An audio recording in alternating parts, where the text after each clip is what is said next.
magacayga waa maxamed qays cabdiqaadir dhuuhire oo ku magac dheer ilkacsi qays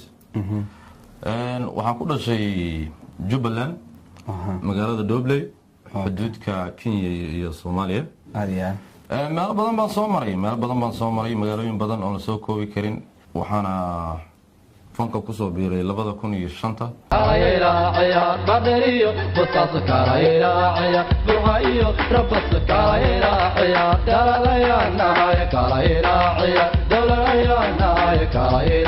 horta fanaaniin badan baan la kulmay sax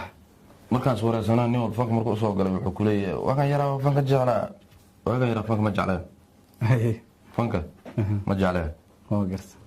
inaan ruux ku sheegnaa fiican nugta dambaayla duqoonay jalayaalo waniga eeganayaano dhulkiyo calankan walgamaya jalayaalo waniga eeganayaano dhulkiyo calankan walgamaya qarannimo Soomaali baan u doodayaa qabqabliyo galada la diiraya allahayo waniga maxil baday fanka Soomaali waxaan u soo galay jacayl aan u qabo dadkayga iyo dalkayga waa gartay markii shacab Soomaaliyeed shanta Soomaali baan ku wadaa markii wax la yeelo waan ka gubtaa waan ka danqadaa waliba habeenka ayada ma saaxdo oo maartay hurdadii baan gafayaa marka waxaan suubiyaa waxa kaliya ku culbaala wuxuu yahay fanka Alibana sanku neeflan u sareeya samada sare dayaxa calanka ee suura sanku duuliyo waqtiga iyo ku sir Sayid Abdullah Xasan Siyaad barayga dhashay Hargeysa sooda Garowe sooda Jigjiga sooda Garissa sooda Xamar sooda Kismaayo sooda Buhooda sooda Beledweyne sooda Bardheere sooda Baydhabo sooda Tollah ciidanka sooda Sarooyi diib calanka diib haddaan soo noqon wadanka u dadaal horta su'aal adigu weydiinaya weli ma aragtay qof Soomaaliyeed oo Soomaali dhalad ah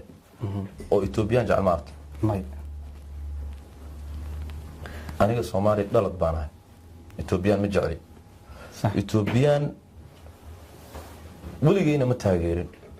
أبو يدعوان دولاياي عدو قدلك هويان كدولاياي ديدي مايو إلا نجيري دوا حب داينا ويداك عدو قدل انت صوبا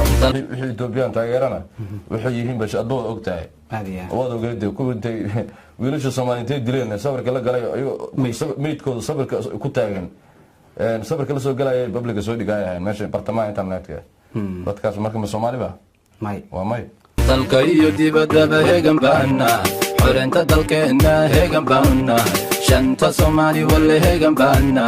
ciidanka shisheeya dooni mayne calooshii u shaqaysta dooni mayne dadka layga beeray kuubiyaan ku dhaarto galada dalka maad ka saarta dabadilibkana dalka maad ka saarta Soomaali ha noolaato shanta Soomaali ha noolaato wixii wadanayna Allah door guul ayaan idin rajeynaa waa idin jeclahay waxaad soo bisaan waad aragtaan wadankeena cadow ayaa gacanta ku haya maanta la joogo waad aragtaan calankeeni Soomaalida sida maanta heerka taaganta waad aragtay Soomaalinimadii waa dhimatay waad aragtaan laakiin waxa Soomaalinimada maanta soo celin kara waa dhalinyarada idinka ah taageerayaan la hadlayaa aniga iyo dhammaan inta kale wax dhageysanaysa maartay dhalinyarada Soomaaliyeed gacmaha isqabta cadowgiina iska dhiciya dalka waa la dhacay bad waa la dhacay waad aragtaan maanta badeeni waa la isku haystaa maanta dalkeena waa la isku haystaa dahabkeena waad aragtaa waa la dadashaa badeeni maalba sunba lagu shubaa shacabka waad aragtaan ogaadeeniya sida loo galo waad aragtaan waa la iska xasuuqaa wax ka hadla ma laha yaa waa dadka ka hadlaya maanta waa annaga dhammaan dhalinyaradeenna oday uu ku daayo oday wax uu ku sheegay ma laha odayga waa qorax sii dhacaysa ma garateen dhalinyarada idinka ayaa mustaqbalka wadanka u bixi wadanka ayaa tiin gacmaha isqabta wadankeena Soomaaliya shanta Soomaali u dadaala meel walba waa inaad gacmaha isqabsataan waa inaad isku helisaan waa inaad cadowga ka digtoonataan marka waxaan idin leeyahay guul ayaan idin rajeynayaa shanta Soomaaliya guul ayaan leeyahay insha Allah bidnillah kariim bas iyo masiibad iyo baba Soomaali waxa dhaliyay burburka uga waa badownimo